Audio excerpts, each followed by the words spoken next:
እኔ ኢየሱስ የነካኝ ሰሞን ያው ከዛ ቤት ነው የወጣሁት ታውቃላችሁ እንግዲህ አንዳንዶቻችሁ እና ትንሽ ደሞዝ ነበረኝ ቤተ ክህነት አካባቢ እና ተጠራውና ጳጳሱ እዛ ቤተ ክህነት ምስራቅ ሀገረ ስብከት ሐረር ያለው ማለት ነው ገባው እና ተጠርቼ ሄድኩኝ።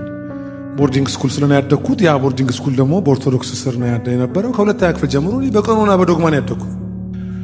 ከዛ ጳጳሱ እኔ ምልህ ምንድነው የሰማሁት ነው መስቀሉን እያገላበጡ ምንድነው የሰማሁት ዘነብዬ ምንድነው የሰማሁት ምን ሰሙ እንዳው መናፍቅ ሆንክ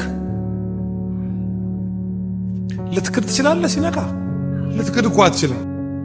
አይ አባቴ በጣም ነው የምወደውት ያው እዛ ቤት መቼም በስርዓት ነው ያደግነው በጣም ነው የምወደውት አባቴ ግን ይሄ ኢየሱስ እኮ ይገርሞታል እንዳው አልከው ጠራኸው አዎ እና ለርሶም እኮ ያስፈልጋል አልኩ። ከዛ አረ ጫን ያለው ነው የያዘህ አሉኝ። አዎ ጫን ያለው ነው የያዘኝ ጫን ያለው ነው የያዘኝ ይሄው እስከ ዛሬ ድረስ ይዞኛል። ይገርማል ፈዝዤ ቀርቻለሁ እዚህ እውነት ላይ እንዴት ሌላ ልሆን እችላለሁኝ?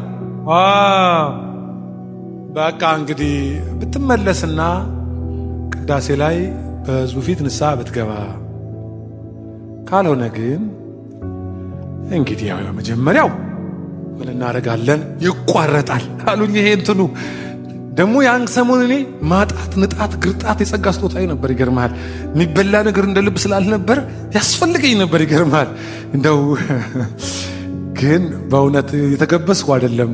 just I'm on the face of God አልዋሽም። ህሊናዬን እፈራለሁ እኔ